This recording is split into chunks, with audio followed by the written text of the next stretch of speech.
After a few years of anticipation and months of planning, we finally hit the road for our memorable ultimate road trip to Alaska as a way of celebrating our 50th wedding anniversary. We left home June 24th and spent 4 weeks touring places in Canada, entering Alaska on July 21st by way of Top of the World Highway, and spending the next month enjoying as much of Alaska as time would allow. We have many great memories. They are too numerous to count.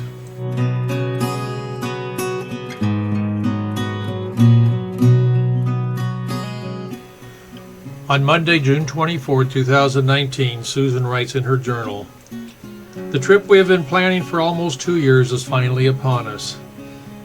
We left this morning and drove up I-89 and through the Grand Isles of Vermont and into Quebec, a drive we had not done for a very long time. We enjoyed the beautiful day and drive along Lake Champlain. We picked up the Trans-Canadian Highway and went through Ottawa and now are on a small lake in Renfrew. Tomorrow we head to Chutes Provincial Park as our journey continues to take us further west." We plan on taking things slow over the next few weeks, but not as slow as this turtle who laid some eggs in our campsite at Renfrew KOA.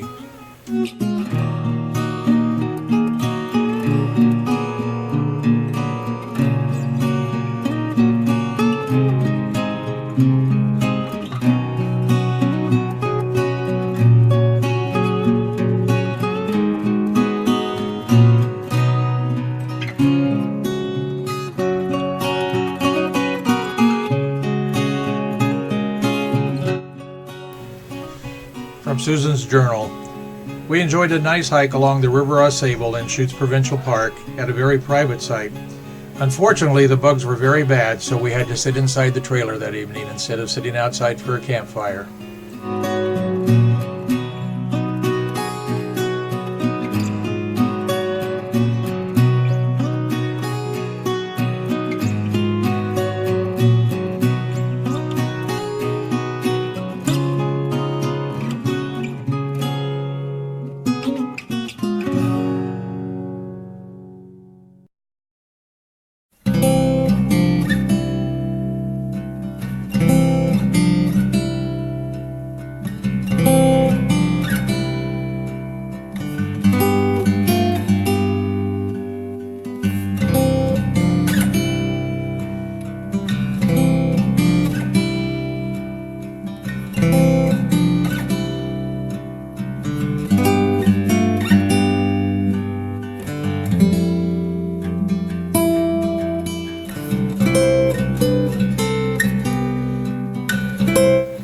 We then traveled to Agawa Bay Campground in the Lake Superior Provincial Park, and again had a lovely sight right across the road from Lake Superior.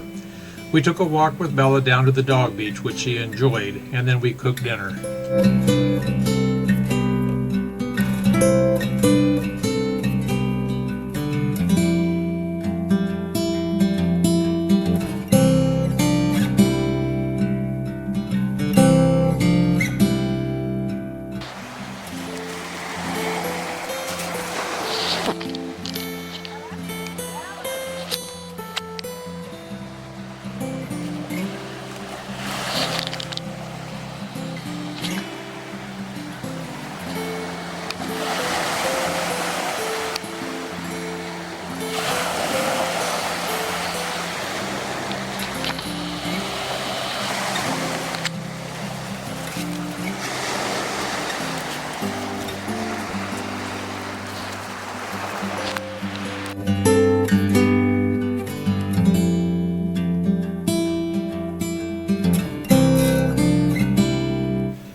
We started a campfire, but then we decided to leave the campfire to go across the road and watch the sunset at almost 10 o'clock at night.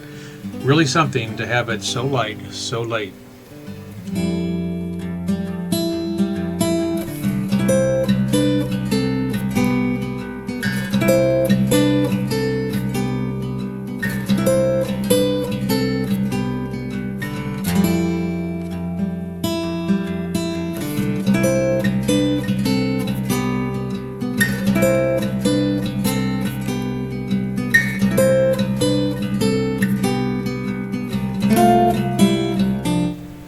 From Susan's journal, Friday, June 28th.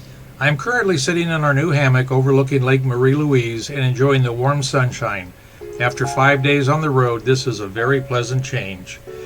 We left Agawa Bay and drove across some very pretty country to Sleeping Giant Provincial Park. We are so impressed with the campsites. They're so private and large. After battling a head cold for me and shingles for Rick, we were exhausted last night and went to bed very early. I'm happy to report the blackout shades I made worked like a charm and we slept very good.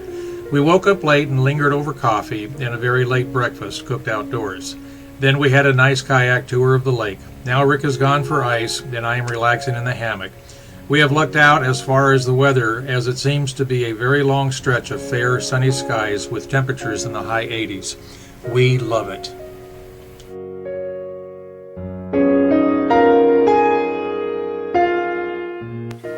What are you supposed to do? We are supposed to just relax and recuperate our illnesses. How's your illness doing? It's doing another glass of wine and it'll be excellent. Of course, you can't see the water when you're laying there in that thing, but I that's... know, but it's really nice to sit here like this. This is really nice. Yeah? Okay, well, I'm going to go get some ice. Okay, I'll be here when you get back. Okie dokie.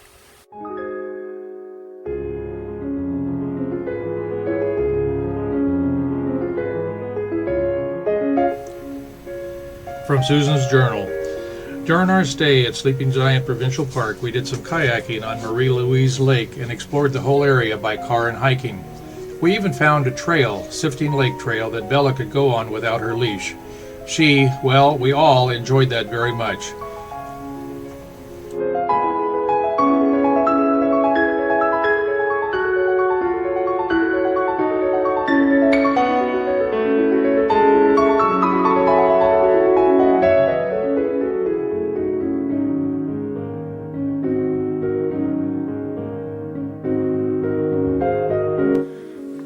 Sifting Lake. Sifting Lake. Sleeping Giant Provincial Park. Looks about the same size as Osmer Pond. Bella, what do you think? Bella, how was the hike? Nice grass. What's that? She's Nice eating grass?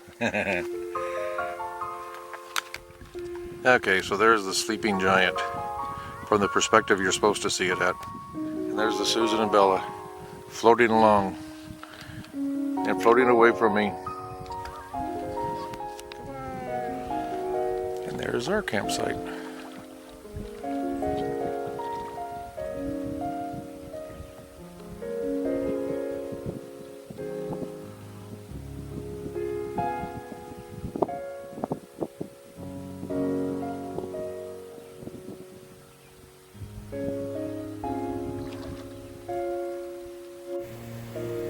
We drove out to Thunder Bay Overlook over some very interesting terrain that reminded us of our four-wheel adventure in Ouray, Colorado, on the Yankee Boy Basin Drive.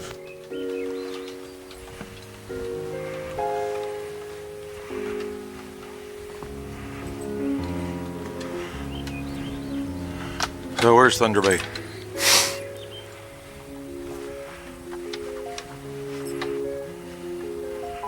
Oh my goodness. Hoo-wee. Yep. We're 100 meters above Lake Superior. So this is a cantilever that we're on. That makes me nervous. Yeah. You too? Yeah. But it's kind of interesting to read the notes. Susan is standing on a cantilever that is 300 feet above the floor. And we're looking over at Thunder Bay. This is Lake Superior still, right? Yeah, looking across at Thunder Bay, Ontario. And I don't know what we're looking at if we go south, but I know that Minnesota's down there somewhere.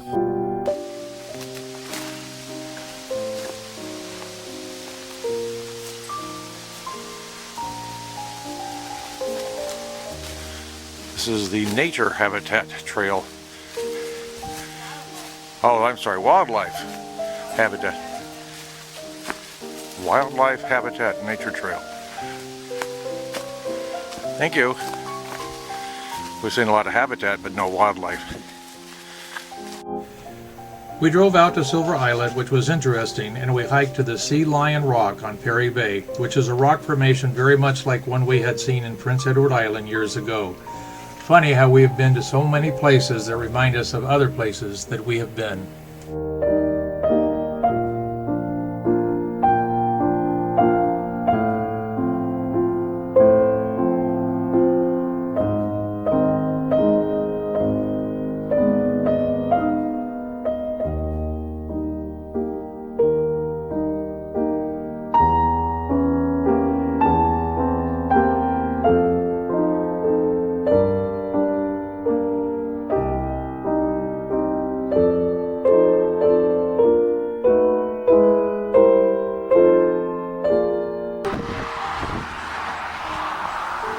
So Bella and I are standing in the Eastern Time Zone, and the trailer and Susan are in the Central Time Zone.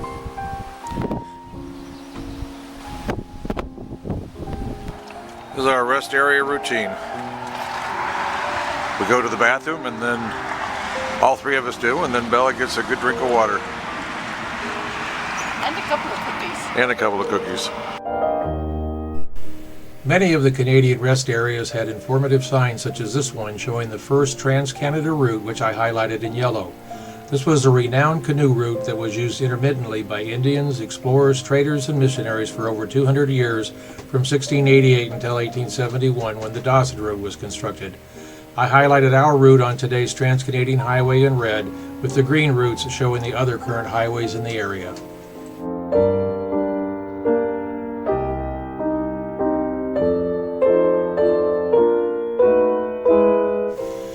On July 2nd, Susan writes, "We awoke this morning to a short rain shower. Then the skies cleared.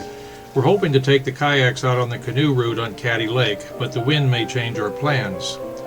We did get to take the kayaks out on Caddy Lake and had a great paddle. We found the first tunnel to South Cross Lake and went through under a private road in the railway. Due to some camera operator error, we went through it back 3 times. Lots to laugh about.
So Susan, how did you like the tunnel going from Caddy Lake to that other lake?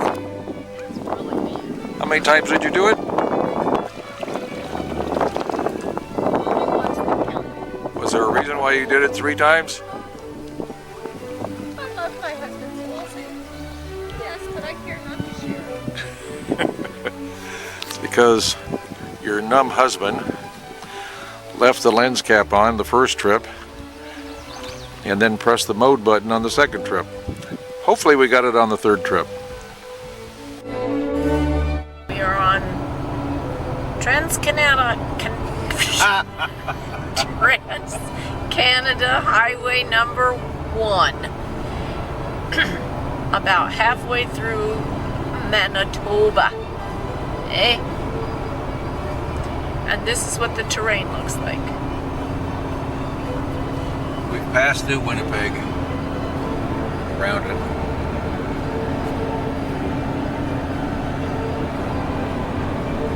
We don't know what's growing in the fields. Okay, this is to prove that Manitoba isn't completely flat and devoid of trees. We have been driving through this bit of forest called the Spruce Woods Provincial Forest. And it's rather pretty. Not what we expected. Not what we expected.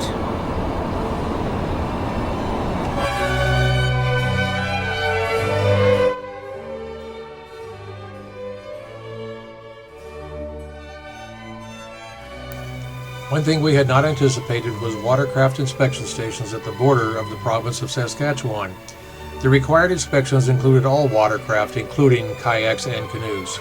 This young man washed both kayaks inside and out and then gave us a certificate that the kayaks were clean that we could show the inspectors as we entered Alberta and British Columbia.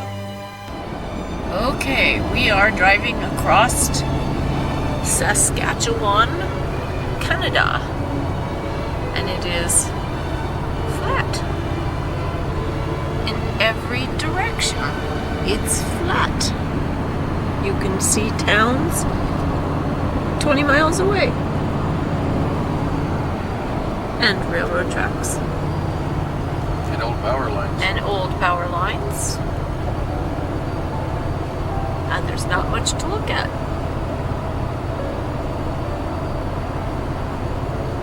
Grain elevators. There's one coming into view now. From Susan's journal. After leaving Caddy Lake, we drove across Manitoba and just into Saskatchewan and stayed at a town park in Whitewood City. It was a really nice park and we did a very enjoyable walk into town. While strolling in the town, we found numerous absolutely beautiful murals on the sides of a number of buildings. We spent one more night in Saskatchewan and then moved on to Alberta.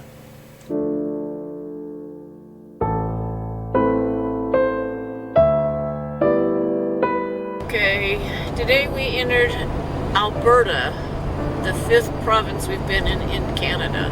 And it doesn't look a whole lot different than Manitoba or Saskatchewan.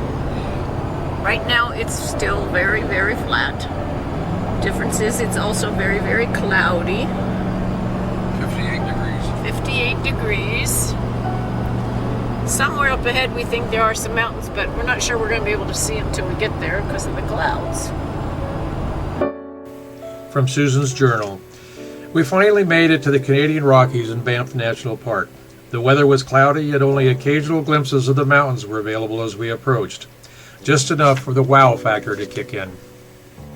After spending several days on the relatively flat prairie, we were understandably excited to be entering the Canadian Rockies. Not only were we looking forward to visiting Banff and Jasper National Parks, but it meant the beginning of our being on the ultimate road trip, heading north to Alaska.